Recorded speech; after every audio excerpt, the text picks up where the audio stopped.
తాకట్లో ఉన్న మీ బంగారాన్ని విడిపించి ఆ రోజు ఆన్లైన్ రేటుకి కొంటాం. Sharma gold company.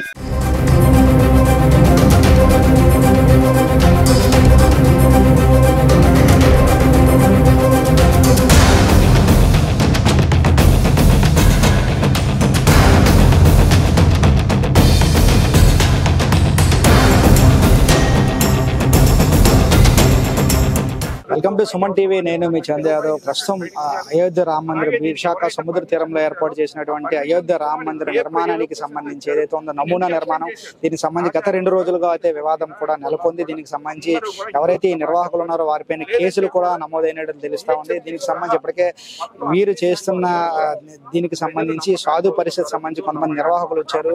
ఈ అయోధ్య రామ మందిరంలో చేస్తున్న చేష్టలకు సంబంధించి మండిపడతా ఉన్నారు. అయితే కొంతమంది ఈ నిర్వాహకులు సాధు పరిషత్ సభ్యులు మన దగ్గర ఉన్నారు. అసలు దీనికి సంబంధించి గత కొద్ది రోజులుగా కూడా ఈ అయోధ్య రామ మందిరంపై వివాదం నెలకొంది. భక్తులకు టికెట్లు అని చెప్పి రాముల వారి భద్రాచలం ఆస్థానం నుంచి వేద పండితులు వస్తారు, కళ్యాణం అని చెప్పి లక్షల్లో గుంజేస్తున్నారు. దీన్ని ఒక సాధు పరిషత్ సభ్యులుగా మీరు ఎట్లా పరిగణిస్తారు? హిందూ సంఘాలుగా మేము చెప్పేది ఏంటంటే మొత్తం చీటింగ్ వ్యవహారమే నడుస్తున్నట్టు మాకు కనబడుతుంది. ఎందుకంటే ఫస్ట్ పాయింట్ ఏంటంటే అయోధ్య రామాలయం సెట్ చేశారు. ఇదే పెద్ద చీటింగ్ వ్యవహారం. అది ఒరిజినల్, ఇది ఒరిజినల్ కాదు కదా. అయోధ్యలో ఉన్నది ఒరిజినల్, ఇది ఒరిజినల్ కాదు. ఇది అట్టముక్కలు. ఈ అట్టముక్కలు పెట్టి వ్యాపారం చేయడం ఒక తప్పు. 2, భద్రాద్రి రాముడి పేరు ఉపయోగించారు. 2 రకాల చీటింగ్. సో ఈ చీటింగ్ వ్యవహారంలో ముందు పోలీసులు దృష్టి పెట్టండి. ఈ నిర్వాహకులు ఎవరు, ఎందుకని ఈ చీటింగ్ వ్యవహారం చేస్తున్నారు, హిందువులతో చీటింగ్ ఎందుకు చేస్తున్నారు, దేవుళ్ళతో ఎంత వ్యాపారం చేశారు, ఇప్పుడు దాకా 50 రూపాయల చొప్పున వసూలు చేశారంటున్నారు. ఫస్ట్ 45 రోజులు అన్నారు, ఇప్పుడు 2 నెలలు దాటిపోయింది అంటున్నారు. ఇప్పుడు ఇన్ని రోజుల నుంచి ఎంత వసూలు చేశారు, ఎన్ని కోట్లు వసూలు చేశారు, మొత్తం పైసా నిగ్గు తేల్చండి. ఇన్కమ్ ట్యాక్స్ శాఖ దీని మీద దృష్టి పెట్టాలి. చీటింగ్ వ్యవహారంలో పోలీస్ శాఖ దృష్టి పెట్టండి. అవసరమైతే మొత్తం అందరిని అరెస్ట్ చేసి లోపడేయండి. దేవుడితోటి వ్యాపారం ఏంటి, దేవుడితోటి వ్యాపారం, పైగా చీటింగ్ వ్యాపారం చేస్తున్న వాళ్ళని ఎందుకు సాగించాలి? నిజంగా చీటింగ్ దీంట్లో ఉందని ప్రభుత్వ శాఖలు పోలీస్ శాఖ గుర్తిస్తే ఇమీడియట్గా వాళ్ళందరినీ అరెస్ట్ చేయండి. అలాగే జిహెచ్ఎంసీ కానీ మిగతా శాఖలు కానీ ఎవరు దీనికి పర్మిషన్ ఇచ్చారు? ఇచ్చిన పర్మిషన్ కన్నా ఎక్కువ ఉంది, దీన్ని ఎందుకు కూల్ చేయట్లేదు? ఇమీడియట్గా రేపటి నుంచి దీన్ని డిస్మాంటల్ చేసేయండి. మొత్తం అన్ని శాఖలు ఎవరైతే దీనికి సంబంధించిన శాఖలు ఉన్నాయో వాళ్ళందరూ కూడా ఇమీడియట్గా దీన్ని డిస్మాంటల్ చేయాలి. ఓ పక్కన స్వామీజీలు ఇక్కడికి వచ్చి మాట్లాడుతున్నారు, ఓ పక్కన అక్కడ టికెట్లు కట్ చేస్తున్నారు. అంటే ఎంత వ్యాపారాత్మక ధోరణితో వీళ్ళు వెళ్తున్నారు. దేవుడు వీళ్ళకి వ్యాపారమే తప్ప నిజంగా భక్తి కాదు. ఫస్ట్ వీళ్ళు చెప్పింది ఏంటి, భక్తి అని చెప్పారు. ఇప్పుడు ఏం చేస్తున్నారు, వ్యాపారం చేస్తున్నారు. కాబట్టి ఇలాంటి వ్యాపారాన్ని మనం ఎట్టి పరిస్థితుల్లో యాక్సెప్ట్ చేయకూడదు. అందులో విశాఖపట్నంలో అది కూడా పివిఎన్ మాధవ్ గారు లాంటి నాయకుడు, భారతీయ జనతా పార్టీకి లేటెస్ట్గా ఆయన రాష్ట్ర అధ్యక్షుడు అయ్యాడు, మంచి నాయకుడు, మా అందరికీ మిత్రుడు.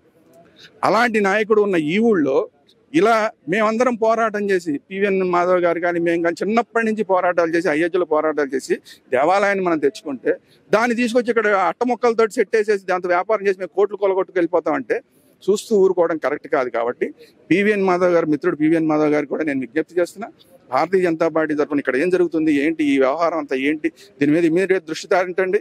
దీని మీద రకరకాల వ్యక్తుల గురించి పేర్లు వస్తున్నాయి, వాటన్నిటి మీద కూడా మీరు దృష్టి సారించండి.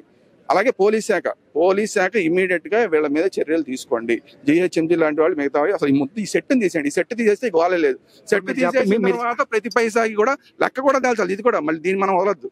ప్రతి ఒక్క పైసాకి లెక్క తేల్చాల్సిందే. ఇన్కమ్ ట్యాక్స్ డిపార్ట్మెంట్ దగ్గర నుంచి అన్ని శాఖలు దీని మీద దృష్టి సారించి ఎవరైతే దీని మీద డబ్బులు లాక్కున్నారో, దేవుడితో వ్యాపారం చేశారో మొత్తం కక్కించాల్సిందే మనందరం. మీరు చెప్పండి, ఎన్నో ఉద్యమాలు చేసి ఎంతో మంది ప్రాణాలు అర్పించి అయోధ్య రామ మందిరాన్ని నిర్మించుకున్నాం. అటువంటి అయోధ్య రామ మందిరం యాజ్ ఇట్ ఈజ్ నమూనా అని చెప్పి గత కొద్ది రోజుల క్రితం ప్రెస్ మీట్ లో పెట్టి చెప్పడం కూడా జరిగింది. అంటే ఒక అయోధ్య రామ మందిరాన్ని బ్లూ ప్రింట్ వీళ్ళకి ఎట్లా వచ్చింది, సేమ్ యాజ్ ఇట్ ఈజ్ అదే నమూనా వీరు ఎట్లా తయారు చేశారు. ఈ రోజు అయోధ్య రామ మందిరం అక్కడ భక్తులు ఎవరికి కూడా టికెట్ ఉండదు, ప్రతి ఒక్కరు అక్కడ పెద్దవాడైనా చిన్నవాడైనా సమానం. కానీ ఇక్కడ మాత్రం ఒక నమూనా పేరుతో కోట్లు కొల్లగొడుతున్నారు. సో దీన్ని మీరు ఎట్లా చూస్తారు? ఇది ఖచ్చితంగా దుర్మార్గమైన వ్యాపారం, దేవుడితో దుర్మార్గమైన వ్యాపారం.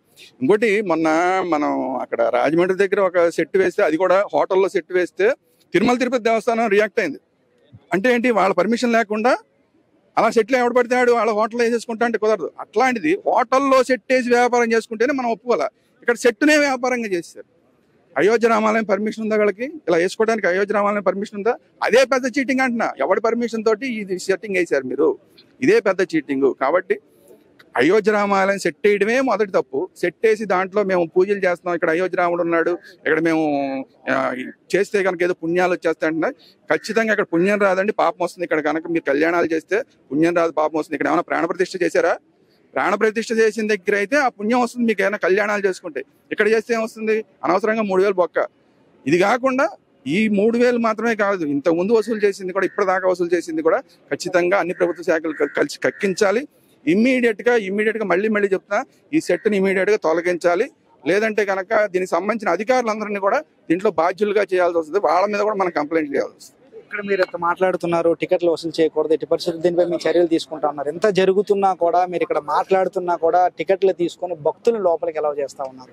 అదే అంటే అందుకే వీళ్ళు ఏ స్థాయి వ్యక్తులు, ఏ స్థాయిలో వీళ్ళ వెనకాల ఉన్నారు అదే కదా. ఇప్పుడు స్వామీజీలు అంటే లెక్కలేదు, వీళ్ళకి హిందూ సంఘాలుగా లెక్కలేదు, మా వ్యాపారం మాదే అంటారు.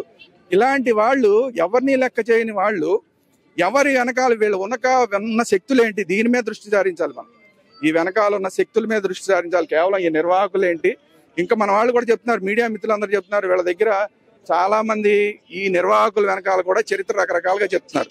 సరే, ఆ చరిత్ర అంతా మనం పక్కన పెడితే మొత్తం వ్యవహారం నిర్వాహకులు ఏంటి, నిర్వాహకుల వెనకాల ఉన్న చరిత్ర ఏంటితో పాటు ఈ నిర్వాహకుల వెనకాల ఉన్న శక్తులు ఏంటి, ఏ రాజకీయ శక్తులు లేదంటే ఎలాంటి శక్తుల్ని వీళ్ళు వెనకాల పెట్టుకుని ఎవరిని లెక్క చేయకుండా వీళ్ళు వ్యాపారం చేస్తున్నారు. నిన్న మాత్రం ప్రెస్ మీట్ పెట్టారంటున్నారు, అక్కడేమో సారీ అంటున్నారు, ఇక్కడికి వచ్చి మళ్ళీ వ్యాపారం మొదలెడుతున్నారు. అంటే ఆ సారీ నిజమైన సారీనేనా? దీన్ని బట్టి అర్థం చేసుకోండి. కాబట్టి అందుకే నేను మాధవ్ గారి దగ్గర నుంచి ఒక్క ప్రభుత్వ శాఖ దగ్గర నుంచి అందరూ కూడా దీని మీద స్పందించి దీని వెనకాల ఉన్న క్షుద్ర శక్తులు ఎవరు, రాముణ్ణి మామూలుగా పూజిస్తే మంచి శక్తులు, ఇలా వ్యాపారంగా చేసి రాముణ్ణి కూడా రోడ్డు మీద తీసుకొస్తే క్షుద్ర శక్తులు. ఆ క్షుద్ర శక్తులు ఏవనే విషయాన్ని బయట తీసుకురావాల్సిన బాధ్యత ప్రతి ఒక్కళ్ళ మీద ఉంది. దీనిపైన ఇక చివరి ప్రశ్న, దీనిపైన ఇప్పుడు తదుపరిగా మీరు ఇలా ఇదే గనక కంటిన్యూ చేస్తే, ఇలాగే గనక టికెట్లు వసూలు చేస్తే మీరు ఏం చేస్తారు? కరసేవ చేస్తాం. ఏం చేసాం అక్కడ ఏం చేసాం? అయోధ్యలో ఏం చేసాం? అయోధ్యలో ఏ విధంగా కరసేవ చేసి అక్కడ ఉన్న నిర్మాణాన్ని మనం తొలగించామో చెప్పినా వినలేదనుకోండి, ముందు చెప్తాం, మంచి మాటలతో చెప్తాం, వినలేదనుకోండి కరసేవ చేస్తాం, మేమే తొలగిస్తాం. అప్పుడు బాధ్యత ఎవరిది అవుతుంది? ప్రభుత్వ శాఖలతో అవుతుంది. ప్రభుత్వమే దానికి బాధ్యత వహించాల్సి వస్తుంది. మేము గనక సీరియస్ అయ్యి మొత్తం రాష్ట్ర వ్యాప్తంగా దీన్ని కరసేవ చేయాలి దీని మీద అని మేము గనక పిలుపునిస్తే, దాని మీద ఏవైనా అప్పుడు మీరు శాంతి భద్రత సమస్యలు ఏర్పడితే దానికి పూర్తి బాధ్యత ప్రభుత్వాందే. ఆ పరిస్థితి రాకుండానే ప్రభుత్వ శాఖలకి ముద్దుగా చెప్తున్నాం, మీరు ఇమీడియట్ గా దీన్ని తొలగించండి. దీనికి ఎవడెవడు పర్మిషన్ ఇచ్చారో వాళ్ళందరూ ఇమీడియట్ గా పర్మిషన్లు ఆపేసి దీన్ని తొలగించండి. అవసరమైతే బుల్డోజర్లు తీసుకురండి. యోగి ఆదిత్యనాథ్ ఏం చేస్తున్నాడు అక్కడ? అలాగే మీరు బుల్డోజర్లు తీసుకురండి, బుల్డోజర్ తీసుకురొచ్చి మీరు తొలగించండి. మీరు తొలగించకపోతే హిందువులుగా మేము కరసేవ చేయాల్సిన పరిస్థితులు ఏర్పడతాయి. ఇది పరిస్థితి. ఎట్టి పరిస్థితుల్లో గనక ఇది ఏదైతే ఉందో ఈ నిర్మాణాన్ని ప్రస్తుతం తక్షణం తొలగించకపోతే కర్ర సేవ తప్పదు, మేము బాధ్యత తీసుకుంటాం, మేము వచ్చి తొలగిస్తాం. తర్వాత ఏం జరిగినా దీనిపైన ప్రభుత్వాలు బాధ్యత వహించాలి. ఇటువంటి చోట్లకి వచ్చి కళ్యాణం చేస్తే పుణ్యం సంగతి పక్కన పెడితే పాపం మూట కట్టుకుంటారంటూ కూడా చెప్తున్నారు. దీనిపైన ఇప్పటికైనా ప్రభుత్వ అధికారులు స్పందించి దీని వెనక ఎవరున్నా కూడా వచ్చి తక్షణం చర్యలు తీసుకోవాలి. చర్యలు తీసుకొని ఈ నిర్మాణాన్ని తొలగించాల్సిందిగా అందరూ కూడా కోరుతున్నారు. ఏదేమైనప్పటికీ చూస్తున్నాం. సుమన్ టీవీ వీడియో జర్నలిస్ట్ రవితేజతో చందు, సుమన్ టీవీ, విశాఖపట్నం.